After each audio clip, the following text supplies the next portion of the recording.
어쨌든 제가 미국이 위대하다는 이유는 뭐냐면은 예수님의 복음이 미국에서 실현된 거죠. 모든 노예, 백인 노예도 있었고 흑인 노예도 있고 뭐 극히 드물었지만은 모든 이에게 자유를 주기 위해서 일어났던 정말로 정의로운 전쟁이라고 말할 수 있습니다. 남북 전쟁의 원인으로는 당연히 노예제입니다. 연방과 각주의 권한 갈등, 그러니까 연방 정부의 간섭을 받고 싶지 않다는 거예요. 남북의 경제 구조, 북이 훨씬 잘 살았습니다. 남부보다. 왜냐하면 북부는 공업이 발달했기 때문에 또 관세, 뭐 30% 관세, 20% 관세 이런 거에 또 갈등이 있었기 때문에 여러 가지 이유로 남북 전쟁이 일어났던 겁니다.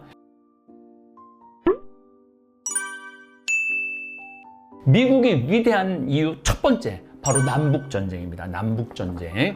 이 남북전쟁이 왜 위대하냐? 노예 해방이에요. 노예 해방. 이 노예 해방은 누구의 염원이기도 하냐면 예수님의 염원이기도 해요. 예수님께서 이 세상에 복음을 전하러 오셨을 때 모든 이가 구원받기를 원하셨던 거죠. 모든 이가 동등한 대우를 받길 원하셨던 거죠. 그래서 제가 가끔 우스갯소리로 얘기하잖아요. 스승인 예수는 직업이 목수고 제자들 직업이 어부야. 목수가 어부들을 데리고 세계의 인류 구원을 위해서 이야기하고 다녔으니까 얼마나 볼만했겠어요. 그야말로 꼴불견일 수도 있을 거예요. 무슨 랍비가 하는 것도 아니고 원로가 하는 것도 아니고 무슨 왕이 한 것도 아니고 목수가 어부들을 데리고 인류 구원, 그 어마어마한 구원 사업을 이룩하신 거죠.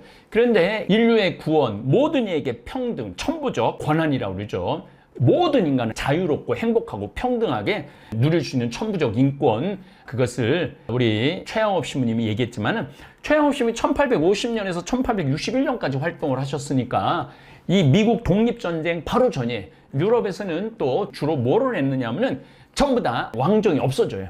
귀족 제도가 없어지고 1789년 프랑스 혁명에다가 갑자기 나폴레옹이 등장을 하죠. 그러다 다시 나폴레옹이 영국한테 패함으로써, 러시아한테 패함으로써 이제 모든 이에게 자유를, 동등한 선거권도 이제 차근차근 준비되는 이 시기입니다. 영국으로부터 독립한 미국은 명확하게 두 지역으로 나눠집니다. 북부, 남부. 뉴 잉글랜드 북동부 및 중서부 경계는 가족에 운영되는 농장, 제조, 광업, 상업과 해운업, 조선업, 운송사업을 기본으로 빠르게 성장합니다. 결국은 이 철도 때문에도 나중에 남군을 북군이 이길 수 있다고 그러죠. 북동부 지역 인구 확대는 높은 출산율, 애를 어마어마하게 낳았어요. 여러분들 서부 영화 보면 막 7, 8명씩 있잖아요, 한 집에. 그리고 유럽 이민자들에 의해서 북부는 굉장히 인구가 많이 늘어졌어요. 특히 아일랜드 사람들, 영국 사람들, 독일, 폴란드인과 북유럽 이민자가 많이 맨하탄을 통해서, 뉴욕을 통해서 많이 들어왔죠. 매사추세츠 그 위쪽에, 그쪽으로도 많이 오고, 남부는 노예에 의해 개척된 대농장이 대부분이에요. 이게 플랜테이션이라고 그러죠. 대농장. 텍사스 같은 지역에서 노예 노동력, 애틀란타 이런데 노동력으로 목화 농사와 담배 농사로 급속한 부를 축적할 수 있었죠. 그래서 한 농장에 많게는 막 노예가 한 300명, 400명까지 되는 집들도 있었죠. 남부의 인구 증가는 역시 높은 출생률에 의한 것이고 이민자 수는 그렇게 많지 않았어요. 왜냐하면 아프리카에서 막 잡아 끌고 온 거죠. 전체적으로 보면 북부 지역의 인구 증가 속도가 남부를 웃돌았어요. 북부가 인구가 많았던 거죠. 이것은 남부의 위기감을 조성하고 있었죠. 남부 주 수도를 제외하면 도시와 마을이 거의 없었고 제조업도 마찬가지였습니다. 그러니까 제조업이 강하지 않았기 때문에 결국은 남부, 북부군하고 전쟁을 했을 때 북부군이 이길 수 있죠. 노예 소유자는 정치와 경제를 이끌었기 때문에 노예 자유를 허락하지 않았던 거죠. 그러나 링컨이 1860년 대통령이 되고 난 다음부터 본격적으로 노예 해방론을 앞세웠고 결국은 남북 전쟁으로까지 미친 거죠. 여러분들 이제 혼돈하지 말으셔야 돼요. 1776년에는 영국으로부터 독립전쟁, 이거 굉장한 전쟁이었죠. 1860년, 61년, 63년까지 남북 전쟁이 일어나죠. 이거는 북부의 뉴욕이라든지 매사추세츠라든지 시카고라든지 이쪽 사람들하고 남부 플로리다, 텍사스, 노스캐롤라이나, 사우스캐롤라이나는 다 마찬가지로 노예제를 인정했던 거죠.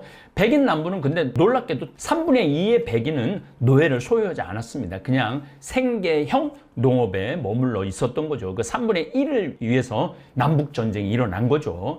어쨌든 제가 미국이 위대하다는 이유는 뭐냐면은 예수님의 복음이 미국에서 실현된 거죠. 모든 노예, 백인 노예도 있었어요. 백인 노예도 있었고 흑인 노예도 있고 뭐 극히 드물었지만은 모든 이에게 자유를 주기 위해서 일어났던 정말로 정의로운 전쟁이라고 말할 수 있습니다.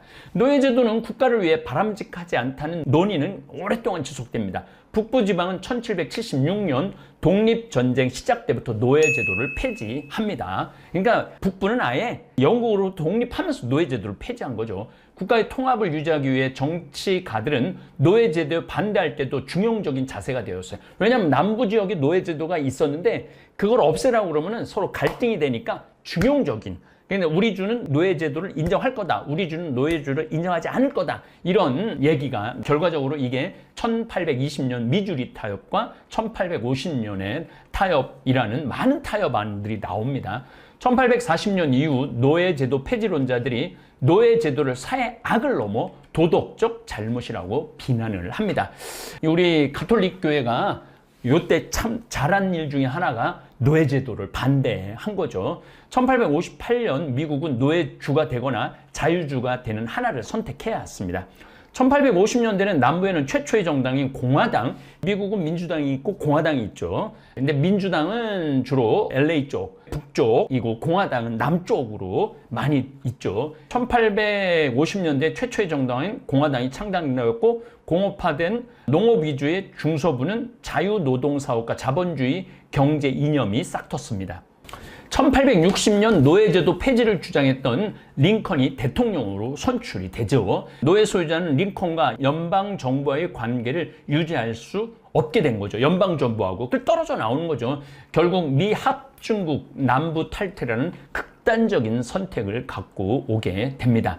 미국 남북 전쟁의 원인은 1860년 노예제도 폐지론자인 링컨이 당선되고 1861년 대단히 목화 농장과 담배 농장을 위주로 플랜테이션을 운영한 11개의 남부 노예. 자, 이제 1784년에 독립을 하죠. 완전히 영국으로부터.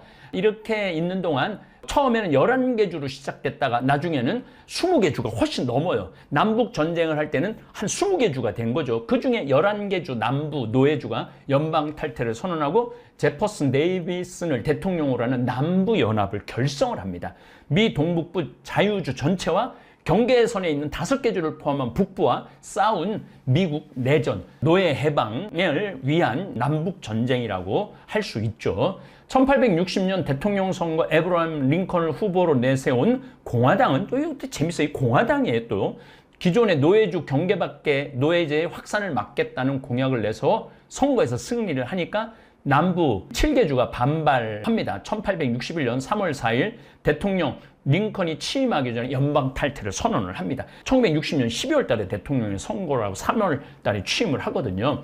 1961년 4월 12일 남군이 사우스캐롤라이나 섬터 요새를 공격하자 링컨 대통령은 각 주에서 민병대를 소집을 합니다. 그래갖고 이제 본격적인 전쟁이 시작되는 거죠. 노예를 기반으로 한 경제 구조를 가진 4개 노예주가 추가로 연방을 탈퇴하죠. 처음에 7개 탈퇴했다가 다음에 4개 탈퇴하니까 11개 주가 남부예요. 북부는 우세한 경제력과 동원력, 그러니까 북군이 군인이 한 220만 명, 남군은 75만 명 정도밖에 안 됐습니다. 처음부터 남북 전쟁에는 미국의 승리가 불보듯 뻔한 전쟁이었습니다.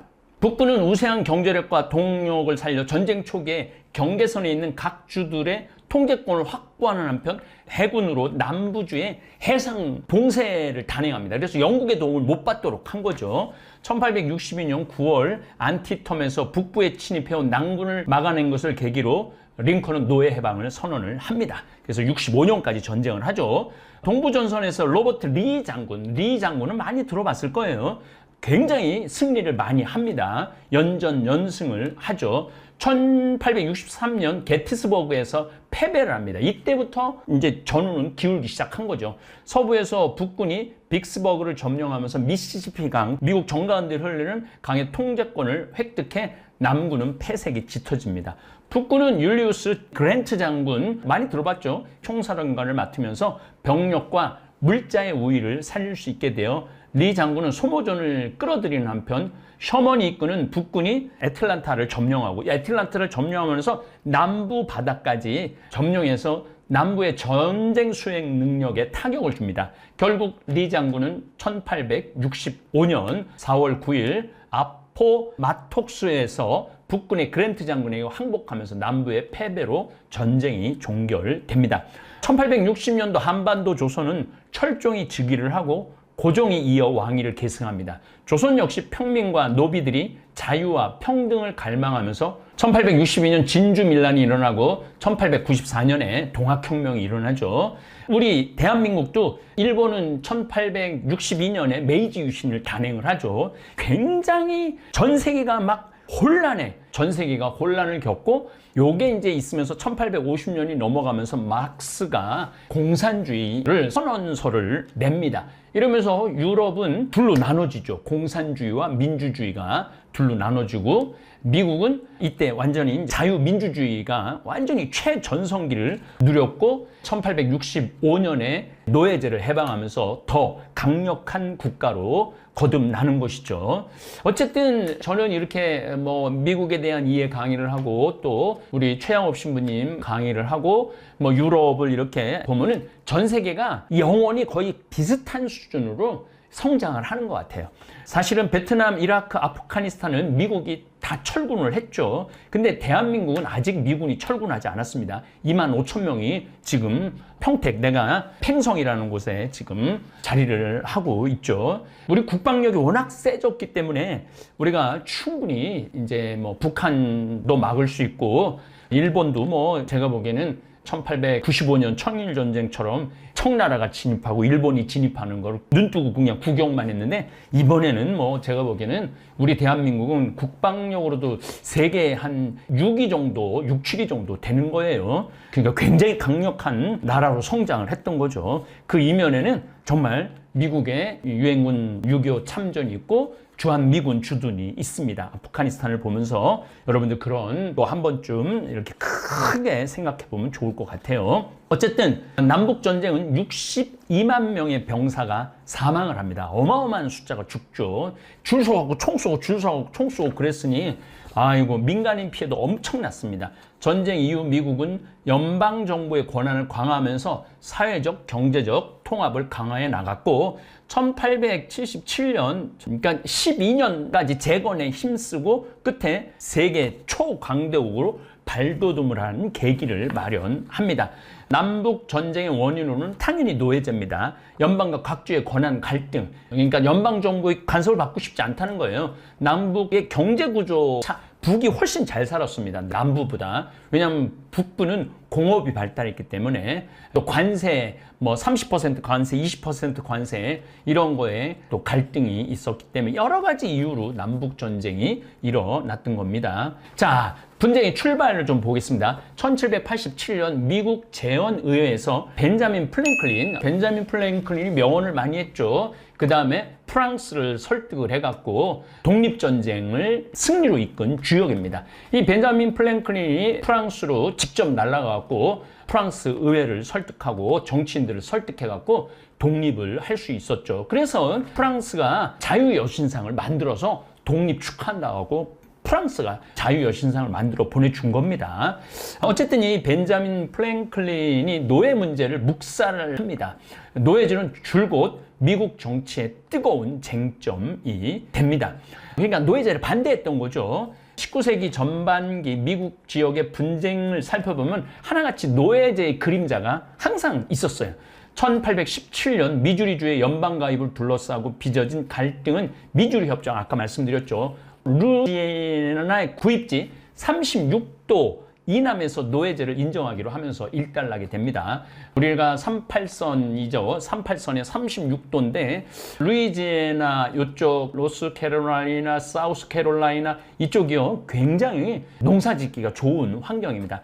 1828년 관세 거부 사건을 거쳐서 1835년에서 1844년 기간 동안 미국 의회에서 노예제 폐지에 관련된 논의가 금지되었어요. 서로 하도 갈등을 하니까 남부하고 북부고 일단 잠잠해진 듯 했지만 1845년부터 텍사스 노예제 문제와 멕시코 미국 전쟁으로 획득한 신영토, 여기 50만 제곱킬로미터, 우리나라 5배, 남한은 5배 영토에서 노예제 문제가 두드러지면서 다시 분쟁이 일어나죠. 결국 1861년, 1865년 이 4년의 전쟁은 거의 한 4, 50년, 어떻게 보면 100년 전부터 분쟁의 시가, 독립 때부터 분쟁의 시가 있는 거죠. 왜냐하면 미국은 독립하면서 북부에서는 노예제도를 아예 없애버렸으니까. 멕시코와 전쟁으로 획득한 남한의 5배나 되는, 내가 뉴멕시코하고 캘리포니아를 갈 때마다 느끼는 게 미국은 땅복이 터진 나라예요.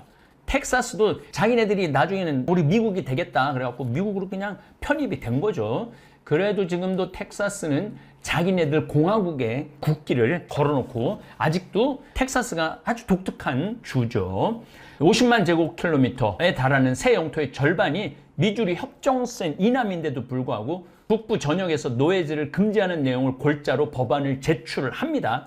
남부 출신 부통령 칼 후는 노예제도 문제는 각각의 주가 독자적으로 판단하자는 결의안을 제출해서 맞서죠. 그러니까 이제 36도 이하는 뭐 그러기로 했는데 북부에서 전체적으로 노예제를 금지를 합니다.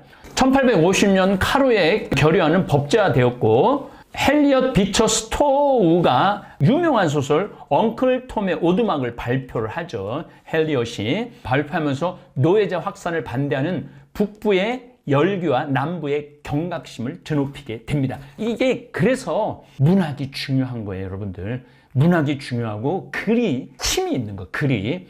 1850년대 들어서서 북부에서는 반노예제 분위기가 만연했고 과격 노예 해방주의자가 등장하기 시작했어요. 노예를 해방해야 된다 이거죠. 그와 함께 노예제의 도덕성에 대한 논쟁, 민주주의의 전망, 자유노동과 노예제 대농장 간의 경제적 이점에 관한 논쟁들이 정치적 쟁점이 됩니다. 제가 민주주의의 시초 국가는 어느 나라라고 그랬죠? 미국입니다. 미국이 민주주의를 만들어낸 거죠. 그 와중에 휘그당은 붕괴되고 모른다 당이 또 있어요. 이게 난 모른다 이 당이야. 그래서 요건 내가 영어를 특별히 넣어놨어요. No, nothing. 난 모른다 당도 있고 자유토지당도 1848년, 공화당 1854년, 헌정연합당 1860년 등 새로운 당이 설립되어 정치는 혼란스럽고 민주당도 노예제 인정 여부에 따라 분열 양상을 보이기 시작합니다. 우리나라가 독립을 하고 난 다음에 갈등이 있었죠. 남북한 공동으로 투표를 해야 되느냐 말아야 되느냐. 북쪽은 공산당 위주의 소련이 조종하는 공산당 위주의 정부가 들어서고 우리 남한은 미국 민주주의 위주의 정부가 들어설 때 굉장히 갈등이 심했죠. 우리나라도. 이제 그런 갈등이 어느 정도 이제 정리돼야 된다고 생각을 하는데 아직도 그 세대들, 그러니까 해방 세대들, 6.25 전쟁 세대들, 민주화 세대들, 그 다음에 요즘 젊은 세대들, 우리나라는 지금 한 5세대 정도가 서로 갈등을 일으키고 있어요. 근데 이런 갈등을 미국은 100년 전에 다 끝냈던 거죠. 그리고 지금은 이제 민주당, 공화당 딱 두 쪽. 민주당은 노동자들 위주, 공화당은 주로 부자들 위주의 그러한 당이 됐던 거죠. 지금 되고 있는 거죠.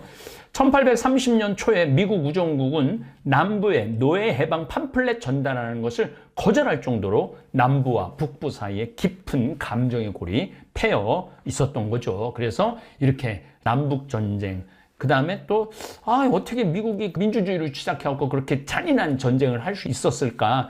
남북 전쟁에 관련된 영화를 이렇게 보시면서 좀 헷갈릴 때가 많으셨을 텐데 이제는 분명하게 남쪽의 노예제를 인정하고 노예를 부렸던 남부 사람들, 처음부터 노예 흑인도 사람이다, 하느님이 창조한 창조물이다 해갖고 노예제도를 폐지한 북부 사람들하고 결국 1860년 링컨이 당선되고 1861년 취임할 때 취임사에서 노예제 해방을 선언을 하죠. 국민에 의한, 국민을 위한, 국민에 의한 그런 기가 막힌 얘기도 하는데 그건 나중에 제가 또 언급하도록 하겠습니다. 감사합니다. 전쟁은 어느 날 갑자기 시작되지 않습니다.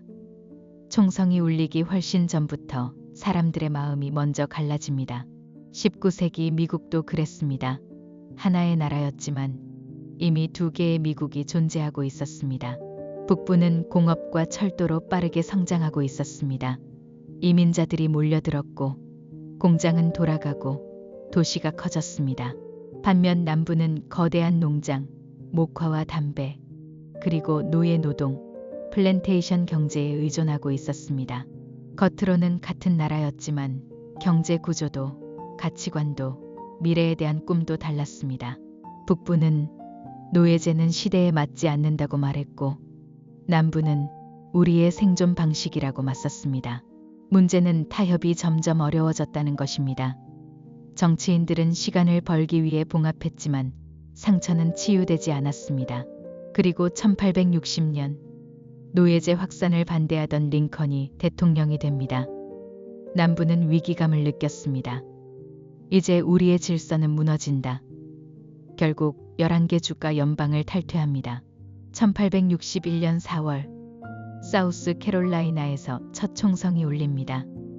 미국은 스스로에게 총을 겨누게 됩니다. 남북전쟁 4년 동안 60만 명 이상이 목숨을 잃었습니다. 미국 역사상 가장 많은 희생을 낳은 전쟁이었습니다. 이 전쟁은 단순히 노예 해방만의 문제가 아니었습니다.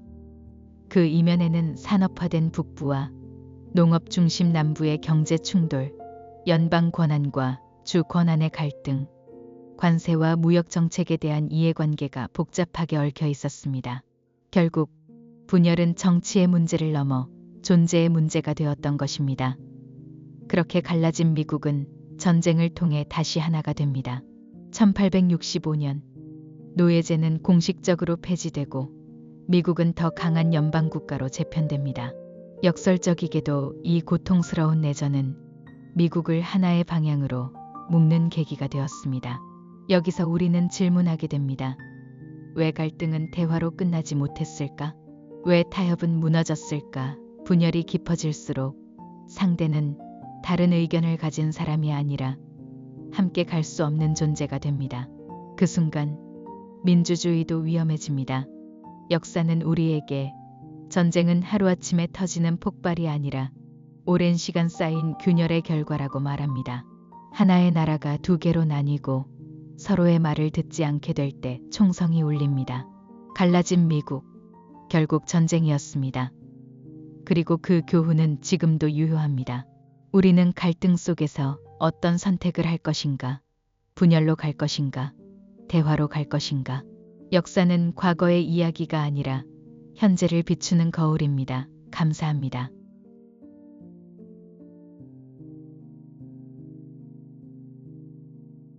하늘에 계신 우리 아버지, 아버지의 이름이 거룩히 빛나시며 아버지의 나라가 오시며 아버지의 뜻이 하늘에서와 같이 땅에서도 이루어지소서.